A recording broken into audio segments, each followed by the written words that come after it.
അപ്പോൾ രാവിലെ ഇഡലി ഉണ്ടാക്കാൻ മാവ് ഉപ്പൊക്കെ ചേർത്തൊന്ന് കലക്കി മാറ്റി വയ്ക്കുന്നുണ്ട്.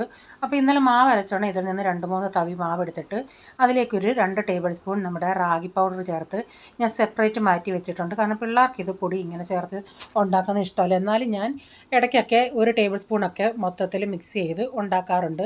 നമ്മുടെ ഹെൽത്തിനൊക്കെ നല്ലതല്ലേ റാഗി പൗഡർ, അതായത് നാച്ചിനി എന്ന് പറയും, പഞ്ഞിപ്പുല്ലെന്ന് പറയും. അപ്പോൾ ഞാനവിടെ ചായ അപ്പുറത്ത് വെച്ചിട്ടുണ്ട്. അപ്പോൾ ഇഡലി ഇങ്ങനെ കോരി ഉണ്ടാക്കി ഒഴിക്കട്ടെ. അപ്പം പിള്ളേർക്ക് ടിഫിൻ കൊടുക്കാനായിട്ട് ഞാനിന്ന് ഒരു വെറൈറ്റി ഇതാണ് ഉണ്ടാക്കി കൊടുക്കുന്നത്. അപ്പോൾ എൻ്റെ കയ്യിൽ സവാള മാത്രമേ ഉള്ളായിരുന്നു. ക്യാപ്സിക്കം ഒക്കെ ഉണ്ടെങ്കിൽ അതും ചേർക്കാം. ഞാൻ അന്നേരം ഈ ചില്ലി ചിക്കനൊക്കെ ഉണ്ടാക്കുന്നത് പോലുള്ള സ്ക്വയർ ടൈപ്പിൽ സവാളയൊന്ന് അരിഞ്ഞെടുത്തിട്ടുണ്ട്.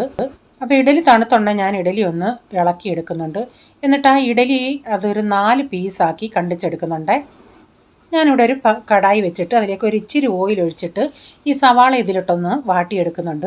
സവാളയൊന്ന് വാടി വന്നാണ് ഇതിലേക്ക് സ്വല്പം മഞ്ഞൾപ്പൊടിയും ഇച്ചിരി ആവശ്യത്തിനുള്ള ഉപ്പും ചേർത്തിട്ട് 1 ടീസ്പൂൺ കാശ്മീരി മുളക് പൊടിയും 1/2 ടേബിൾ സ്പൂൺ സോയാ സോസും ഞാനൊരു 3/4 ടേബിൾ സ്പൂൺ കോൺഫ്ലോർ ഇച്ചിരി വെള്ളത്തിൽ കലക്കി അതും ഇതിലേക്ക് ഒഴിക്കുന്നുണ്ട്.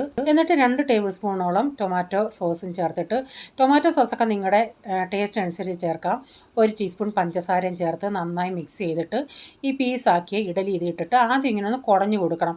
അതിനുശേഷം ഒട്ടിപ്പിടിച്ചിരിക്കുന്ന ഇഡലിയൊക്കെ ഒന്ന് സ്പൂണും കൊണ്ട് ഇങ്ങനെ ഒന്ന് ഇളക്കി കൊടുക്കാം. ഇപ്പം കുഞ്ഞുങ്ങൾക്ക് കൊടുക്കാനായിട്ട് ഉണ്ടാക്കിയ വെറൈറ്റി ടിഫിൻ ഇവിടെ റെഡി ആയിട്ടുണ്ട്.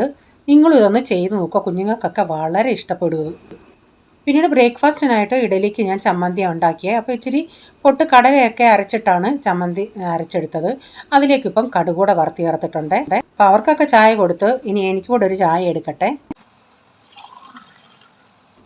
ഇവിടെ ഇപ്പോൾ റാഗി കൊണ്ടുള്ള ഇഡലിയും റെഡി ആയിട്ടുണ്ട്. പിന്നീട് ഞാൻ ചപ്പാത്തിക്ക് ഉണ്ടാക്കുന്നത് ഒരു മുട്ടക്കറി. അതിനായിട്ട് കടായി വെച്ച് ഓയിൽ ഒഴിച്ചിട്ട് അതിലേക്ക് കടുകിട്ട് പൊട്ടിച്ച് അതിലേക്ക് 2-3 അല്ലി വെളുത്തുള്ളി, ഒരു ചെറിയ കഷ്ണം ഇഞ്ചി അരിഞ്ഞതും കറിവേപ്പില ഇട്ട് കൊടുത്ത് ഒന്ന് പൊട്ടി വന്നപ്പം ഒരു 4 സവാളയും ആവശ്യത്തിനുള്ള എരിവിനനുസരിച്ചുള്ള പച്ചമുളകും കീറിയത് ചേർത്തിട്ടുണ്ട്.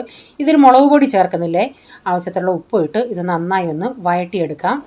ഞാൻ ഇച്ചിരി ഇതൊന്ന് അടച്ചു കൊടുത്തായിരുന്നു. ഇതിലേക്ക് ഞാനൊരു 2 ഉരുളൻകിഴങ്ങ് പുഴുങ്ങിയത് പീസാക്കി ഇതിൽ ചേർത്തിട്ടുണ്ട്. 1/2 ടീസ്പൂൺ മഞ്ഞൾപ്പൊടിയും 2 ടീസ്പൂൺ മല്ലിപ്പൊടി ചേർത്തു. ആ ക്ലിപ്പ് ഇതിൽ നിന്ന് വിട്ടുപോയിട്ടുണ്ട്.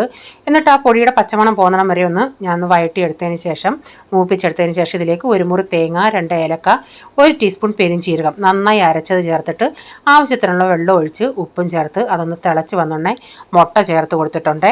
ഇപ്പം നമ്മുടെ കറിയൊക്കെ റെഡി ആയായിരുന്നു. ഈ വീഡിയോയുടെ ഫുള്ളായിട്ടുള്ള വീഡിയോ ആർക്കെങ്കിലും കാണാൻ താല്പര്യം ഉണ്ടെങ്കിൽ ഞാൻ ബിജീസ് കിച്ചൻ ചാനൽ വ്ലോഗിൽ ഇട്ടിട്ടുണ്ട്. അപ്പോൾ ഈ വീഡിയോയിലെ വിശേഷങ്ങൾ ഇതൊക്കെയായിരുന്നേ.